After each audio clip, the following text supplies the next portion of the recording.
शादियों का हाल बेहाल है।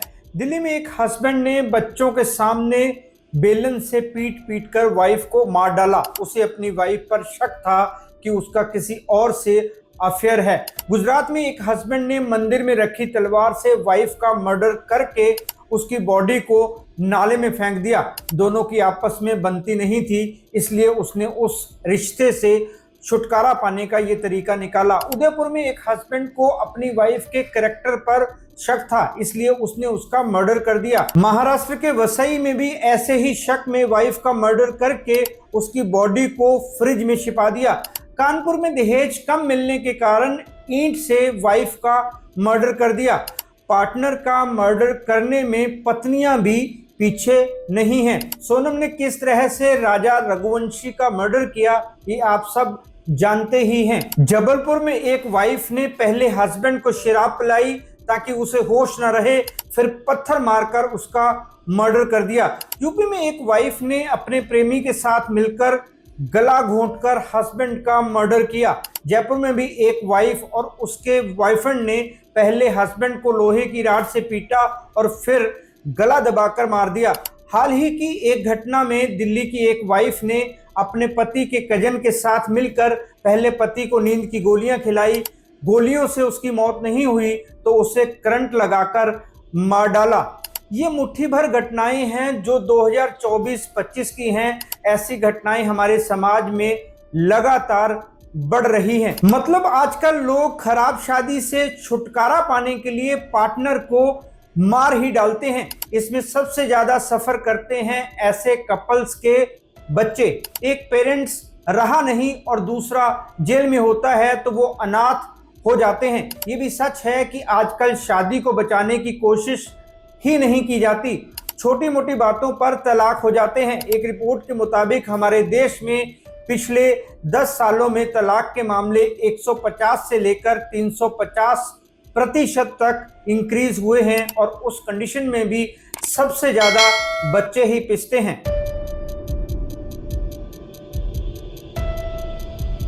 नमस्कार दोस्तों, मैं हूं राहुल राय गुप्ता और आप मुझे डिटेक्टिव गुरु के नाम से भी जानते हो और हम करते हैं देश विदेश में पर्सनल और कॉर्पोरेट इन्वेस्टिगेशन। दोस्तों, क्योंकि मैं एक डिटेक्टिव हूं, मेरे पास खराब शादियों से जुड़े बहुत सारे केस आते हैं। कहीं पर हस्बैंड को वाइफ पर शक होता है, कहीं वाइफ को लगता है कि उसके हस्बैंड का अफेयर चल रहा है, कहीं पर दोनों को कंपैटिबिलिटी इश्यूज होते हैं, इसलिए उनकी शादी में प्रॉब्लम्स आती हैं। मैं अक्सर देखता हूं कि जब हस्बैंड वाइफ का रिश्ता ठीक नहीं चल रहा होता है तो बच्चे बहुत परेशान होते हैं। उनका बचपन खराब हो रहा होता है, वो ठीक से ग्रो नहीं कर पाते। कुछ बच्चों को तो मेंटल इश्यूज हो जाते हैं। कुछ बच्चे चीजों को मैनिपुलेट करने लगते हैं क्योंकि उनके पेरेंट्स ऐसा कर रहे होते हैं। फिर वही मैनिपुलेशन उनको क्राइम के रास्ते पर ले जाती है। एक स्टडी के मुताबिक पेरेंट्स का तलाक होता है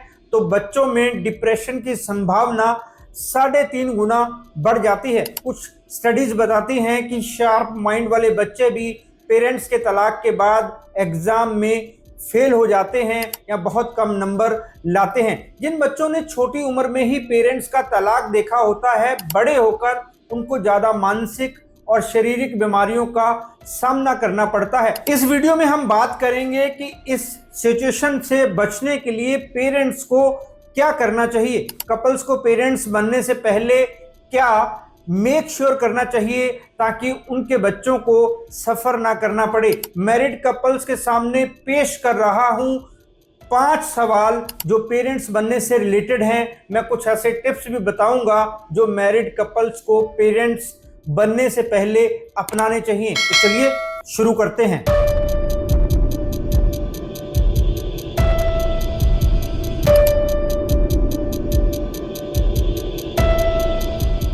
दोस्तों, पेरेंट्स बनने की चाहत रखने वाले कपल से मेरा पहला सवाल यही है कि क्या आपने पूरे मन से इस बात को एक्सेप्ट किया है कि आप पेरेंट्स बनना चाहते हैं? क्या आप दोनों साथ में रहना चाहते हैं? कहीं कल को अलग तो नहीं हो जाएंगे? कहीं मन के किसी कोने में तलाक की बात तो नहीं चल रही? चाहे आपने एक दूसरे से ऐसा कुछ कहा नहीं? ये सवाल बहुत ही इम्पोर्टेंट है क्योंकि इसी से आपके बच्चे का फ्यूचर तय होगा। बच्चे को माँ और बाप दोनों का प्यार चाहिए होता है, ये तो सब जानते हैं या सब कहते हैं, लेकिन बात सिर्फ प्यार तक ही सीमित नहीं होती। बच्चे की बहुत सारी ज़रूरतें होती हैं, बहुत सारे खर्चे होते हैं, उसका दिमाग उतना विकसित नहीं होता कि वो अपने बारे में ज़्यादा कुछ सोच सके। पेरेंट्स ही उसे स्कूल भेजते हैं, उसे आगे चलकर क्या करना है, क्या बनना है, ये पहले पेरेंट्स ही सोचते हैं। बच्चा तो छोटा होता है, फर्स्ट या सेकंड स्टैंडर्ड में ही उसे पता नहीं होता कि उसे किस फील्ड में अपना कैरियर बनाना है। उसका कैरियर इस पर डिपेंड करता है कि वो कैसे स्कूल में जाता है, कौन सी एक्स्ट्रा एक्टिविटीज़ में पार्टिसिपेट करता है, घर में क्या सीखता है, स्कूल में क्या सीखता है, पेरेंट्स की इनकम कितनी है, ये सब चीज़ें उसका कैरियर तय करती हैं और ये सब उसे पेरेंट्स ही देते हैं। इसलिए ज़रूरी है कि उसके फादर और मदर दोनों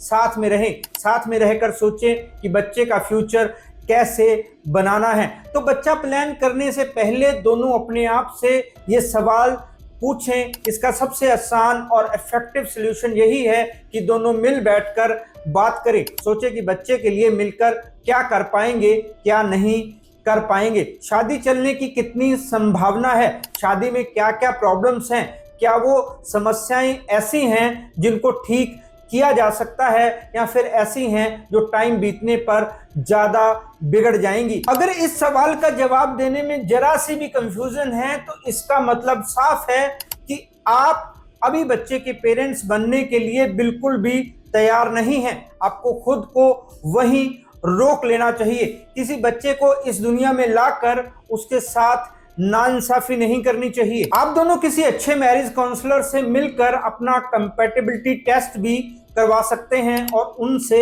सही सलाह भी ले सकते हैं। आपके अपने और आने वाले बच्चे के लिए ये बेहद ज़रूरी है।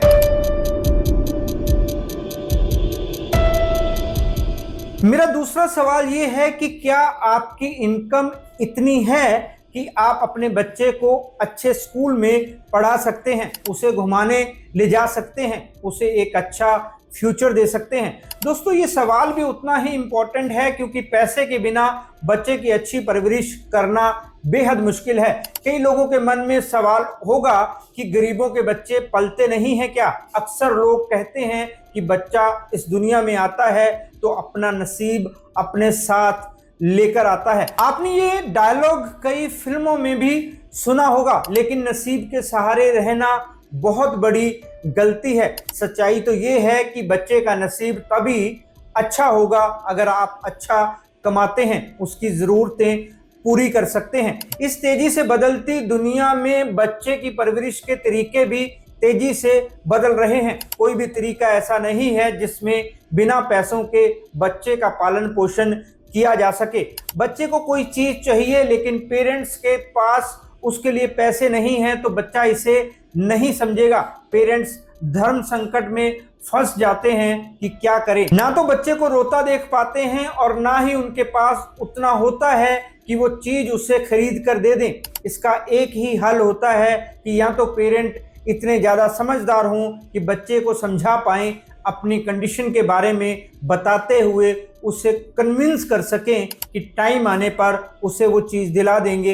इसके लिए बहुत सारे एफर्ट्स लगते हैं। ये बच्चे को कोई जिद करना सीखने से पहले करना होता है, वरना बाद में कोई फ़ायदा नहीं होता।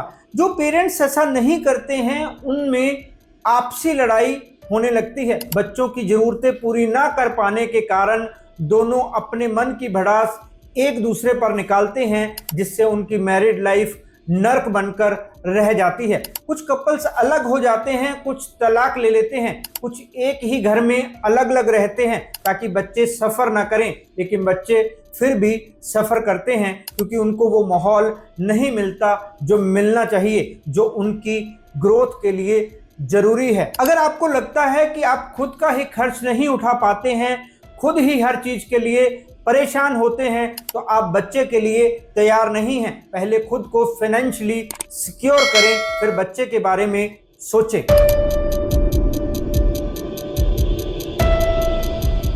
माँ बच्चे को जन्म देती है तो उसका दूसरा जन्म होता है, ऐसा अक्सर कहा जाता है। ये तो है जन्म देने की बात, लेकिन एक पहलू ये भी है कि बच्चे की परवरिश में पेरेंट्स को बहुत सारी चीजें करनी पड़ती हैं, उनका पूरा रूटीन बदल जाता है। बच्चा अगर रात को सोता है तो ही वो सो पाते हैं, वरना बच्चा दिन में सोता है तो वो पूरी रात जगेगा और पेरेंट्स भी नहीं सो पाएंगे। कितने ही कपल्स बारी बारी से नींद पूरी करते हैं। बच्चे के डायपर बदलना, उसे फीड कराना, उसके कपड़े धोने, ये सब काम करने में पेरेंट्स थक जाते हैं। अगर वेल सेटल्ड हैं तो हेल्प ले लेते हैं, लेकिन अगर उतनी इनकम नहीं है तो सारा काम उनको खुद ही करना पड़ता है। बच्चे की वजह से पार्टी का मजा खराब हो सकता है, कई अच्छी फिल्में थिएटर में देखना मिस हो सकता है, घूमना फिरना बंद हो सकता है, दोस्तों से मिलना कम या फिर ना के बराबर हो सकता है। हमारे समाज में अभी भी बहुत सारे घरों में केवल महिलाओं को ही ये जिम्मेदारी दी जाती है, चाहे वो वर्किंग ही क्यों ना हो। ऐसे में अगर आपको लगता है कि बच्चे की माँ घर और ऑफिस बड़े आराम से संभाल लेगी तो आप गलत सोच रहे हैं। इतनी जिम्मेदारियां निभाते निभाते महिलाएं बुरी तरह से थक जाती हैं। घर ऑफिस के काम के चक्कर में वो अपनी हेल्थ का ध्यान नहीं रख पाती, उनको कई मेंटल और फिजिकल परेशानियां घेर लेती हैं।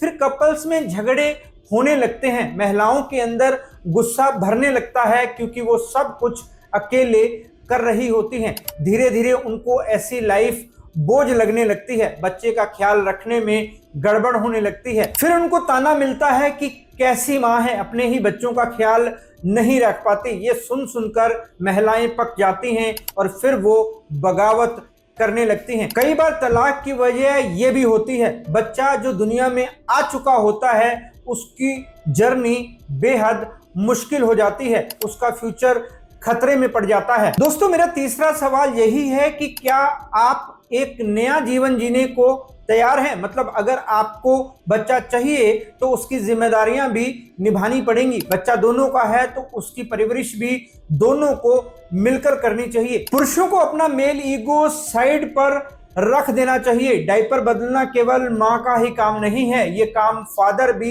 कर सकता है और उसे करना ही चाहिए। अगर आप अपनी लाइफ में ये सारे चेंजेस करने को तैयार हैं तभी बच्चा प्लान करें। बेटर है कि पहले जिम्मेदारियों की लिस्ट बना लें, फिर देखें कि कौन कैसी जिम्मेदारी अच्छे तरीके से निभा सकता है। अपने चैलेंजेस को भी इंक्लूड करें जो आपको इस दौरान आ सकते हैं। मतलब बीच बीच में कोई एक्स्ट्रा काम आ सकते हैं, जैसे कभी ऑफिस में काम ज़्यादा होना, कभी घर में कोई फिटिंग करवाना, कभी कोई फैमिली फंक्शन वगैरह, या आपका बीमार होना। पूरी प्लानिंग करने के बाद ही पेरेंट्स बनेंगे, तभी बच्चे को अच्छा फ्यूचर दे पाएंगे।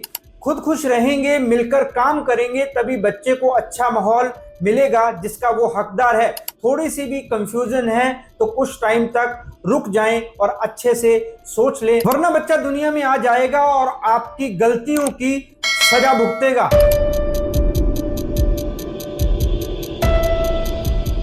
दोस्तों, अब तक मैंने उन कपल से 3 सवाल पूछे जो पेरेंट्स बनना चाहते हैं। पहला ये कि क्या आप पेरेंट्स बनने के लिए तैयार हैं? मतलब क्या आपको पता है कि जब आपकी लाइफ में बच्चा आ जाएगा तो आपकी क्या क्या जिम्मेदारियां होंगी? कहीं बाद में इसी बात को लेकर आपके बीच में प्रॉब्लम्स तो नहीं होंगी। दूसरा सवाल ये है कि क्या आप फाइनेंशियली सिक्योर हैं? तीसरा सवाल मैंने ये पूछा कि क्या आप खुशी खुशी अपने लाइफस्टाइल में बदलाव कर पाएंगे जो बच्चे के आने से आपकी लाइफ में होंगे। अब बारी है चौथे सवाल की। तो दोस्तों, मेरा चौथा सवाल ये है कि क्या आपके अंदर वो वैल्यूज हैं जो आप बच्चों को सिखाना चाहेंगे? क्या आप अपने बच्चे के रोल मॉडल बनने का दम रखते हैं? ये सवाल इसलिए ज़रूरी है क्योंकि जब पेरेंट्स के अंदर वैल्यूज नहीं होती तो उनके बीच कॉन्फ्लिक्ट होने की पॉसिबिलिटी ज़्यादा होती है।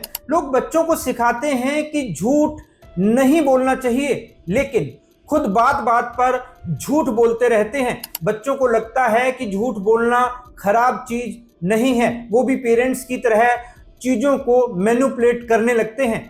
दूसरों से लड़ाई झगड़ा करना अच्छा नहीं माना जाता। लोग बच्चों से कहते हैं कि दूसरों से लड़ाई नहीं करनी चाहिए, लेकिन खुद जब आपस में ही लड़ते हैं तो बच्चे उनकी बात को सीरियसली नहीं लेते। वो घर में भी लड़ाई करते हैं और बाहर भी कई बार वो पेरेंट्स का गुस्सा अपने हम उम्र बच्चों पर निकालते हैं। कभी स्कूल में तो कभी खेलते हुए, कभी कभी उनको चोट भी लग जाती है या वो किसी को पीट देते हैं। कई कपल्स हमेशा लड़ते रहते हैं, आपस में भी और दूसरों से भी।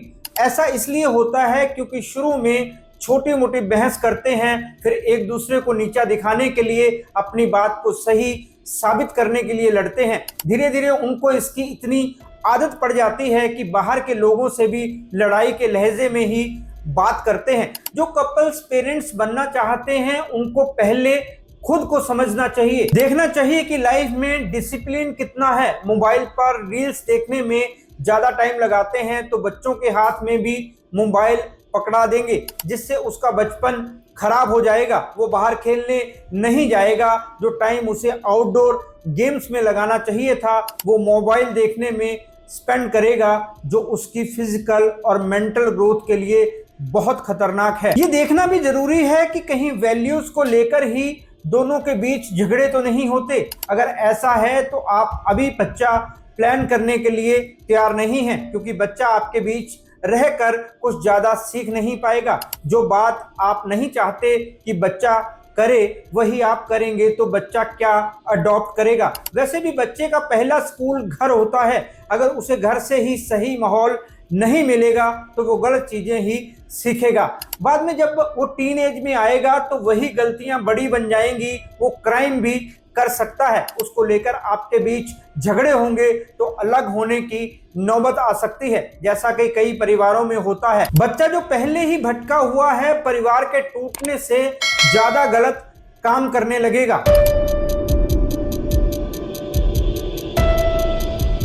पेरेंट्स बनने जा रहे कपल से मेरा पांचवा और लास्ट सवाल ये है कि क्या आप मन से पूरी तरह से ठीक हैं? मतलब आपको बात बात पर बहुत ज्यादा गुस्सा आता है, आप चीजें पटकने लगते हैं, आप दोनों की लड़ाई होती है तो एक दूसरे को गालियां देते हैं, थोड़ी सी परेशानी आने पर चीखने चिल्लाने लगते हैं। अगर आपके इस मामले में ये सब सच है तो आपको मेंटल हेल्थ इश्यूज हैं। ये बात आप एक्सेप्ट करें या ना करें, लेकिन आप पेरेंट्स बनने के लिए तैयार नहीं हैं। ऐसे कपल्स के साथ दिक्कत ये होती है कि पता नहीं चलता कि कब दोनों अलग हो जाएं। दोनों में से एक का बिहेवियर भी ऐसा होता है तो वो दूसरे के साथ पता नहीं क्या कर दे। ऐसे बिहेवियर वाले लोग पार्टनर का मर्डर तक कर देते हैं। ऐसी कंडीशन में बच्चा होगा तो उसकी लाइफ अच्छी हो ही नहीं सकती। इसलिए जरूरी है कि पहले अपने मन की हालत जान ले, पता करें कि आपकी मेंटल हेल्थ में कोई प्रॉब्लम तो नहीं है। एक लिस्ट बनाएं, उसमें गलत बिहेवियर्स को लिखें, दोनों के नाम भी लिखें, जिसमें जो बिहेवियर है उसके नाम के सामने उस पर निशान लगाएं। ऐसा करना जरूरी है ताकि आपके बच्चे को अच्छा माहौल मिल सके। दोस्तों, अगर इसमें से किसी भी सवाल का जवाब देने में आपको परेशानी हो रही है या कोई कंफ्यूजन है तो आपको दोबारा सोचना होगा। डिटेक्टिव होने के नाते मेरे पास ऐसे बहुत से केस आते हैं यहाँ कपल्स आपस में लड़ते हैं, उनकी शादी में प्रॉब्लम होती है। उनके सामने सबसे बड़ा मसला ये भी होता है कि बच्चे किसके पास रहेंगे। कई बार कपल्स अपने अपने ईगो को सेटिस्फाइड करने के लिए बच्चों की कस्टडी के लिए पूरा जोर लगा देते हैं। इसमें बच्चों की लाइफ खराब हो जाती है। मैं अक्सर अपने क्लाइंट्स को काउंसलिंग देता हूं कि वो बच्चों को अपनी हार जीत का मसला ना बनाएं, उनके बचपन को खराब ना करें। अपने अब तक के एक्सपीरियंस को ध्यान में रखते हुए ही मैंने ये वीडियो बनाया है। अगर आपके आसपास कोई ऐसा कपल है तो उसे ये वीडियो जरूर भेजें। इस टॉपिक को लेकर आपके मन में कोई सवाल हो तो आप कमेंट करके पूछ सकते हैं, मैं जल्द से जल्द उनके जवाब देने की कोशिश करूंगा। फिर मिलते हैं जानकारी से भरपूर एक और वीडियो में। तब तक के लिए अपना और अपने परिवार का ख्याल रखें, खुश रहें, मस्त रहें। जय हिंद। डिटेक्टिव गुरु